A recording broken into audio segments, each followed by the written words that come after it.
Salam alaikum wa rahmatullahi wa barakatuh. Pour la question, un garçon veut épouser une femme qui est déjà mariée et qu'elle a un enfant. Mais le père ou les parents ne veulent pas, les parents du garçon ne veulent pas que leur fils épouse cette sœur qui est déjà mariée. Et alors les parents donnent deux arguments pour ne pas accepter ce mariage. Le premier argument, il est divorcé, évidemment. Il a un enfant, il est divorcé. C'est pas se marier avec, ce n'est pas divorcé. Enfin, il a un enfant ou il n'a pas l'enfant, ça ne change absolument rien à l'affaire. Deuxième argument, il n'est pas donc de la même origine, c'est-à-dire rif arabe, etc. Pour le deuxième argument, comme quoi qu'il n'est pas de même pays ou de la même langue, etc., on dit à le père, il a commis un péché. Le père, cet argument, c'est un péché. Toute personne refuse un musulman parce qu'il ne parle pas la même langue comme eux, ou alors qu'il n'est pas de même pays, etc., etc. Et ça, c'est haram. Ça, c'est haram. Deuxième argument, comme quoi la fille déjà mariée est divorcée. Et le père peut-être souhaite que leur fils épouse une fille qui n'est pas mariée. Là on peut dire que le père ou les parents, ils ont un petit point. Car le prophète sallallahu alayhi wa sallam, quand il y a un compagnon, il ne l'avait pas vu, et quand il l'a vu, il a dit on t'a pas vu, il dit je me suis marié.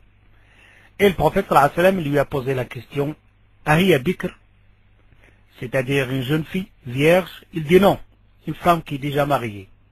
Il dit pourquoi tu n'as pas pris une femme qui n'est pas mariée? Car la femme qui est mariée, quand elle se marie, c'est un peu difficile parce qu'il pense toujours, peut-être elle aime toujours le premier mari, etc., etc. Ou alors que celui qui épouse cette femme qui est déjà mariée, peut-être il lui reprocherait, il lui poserait la question, est-ce que tu l'aimais, ou si jamais la femme parle de son mari, ex-mari, alors ça fait un peu des histoires.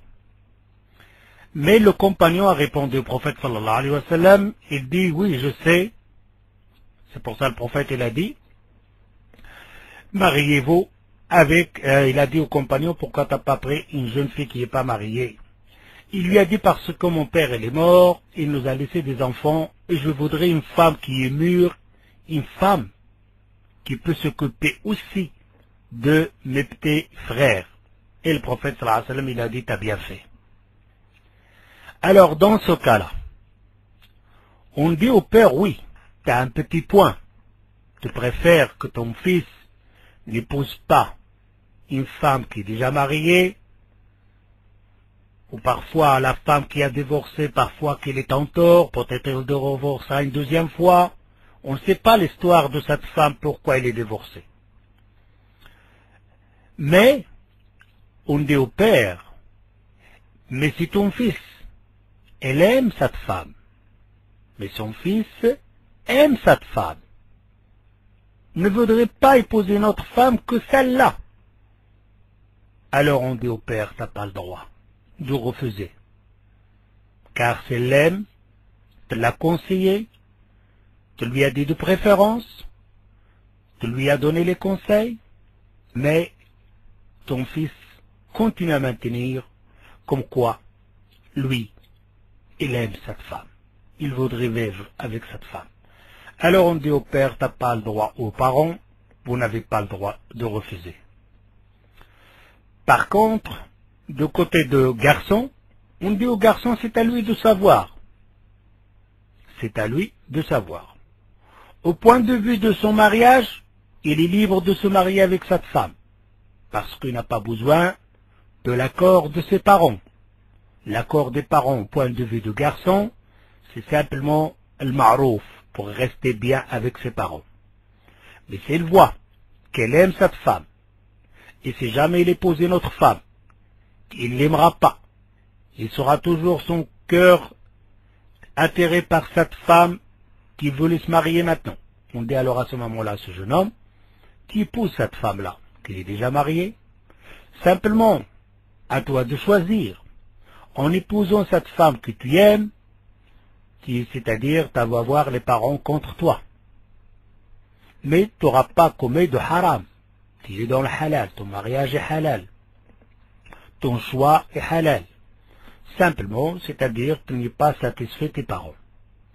Mais on voit bien que le genre des parents qu'il a ce jeune homme-là, ce n'est pas des parents vraiment bien dans la religion. Pourquoi? Parce que quand on entend ces parents qu'ils ont refusé parce que la fille n'est pas de même pays ou de même religion, etc. et tout ça, on comprend à ce moment-là que ces parents-là, ils sont loin, même très loin de l'islam.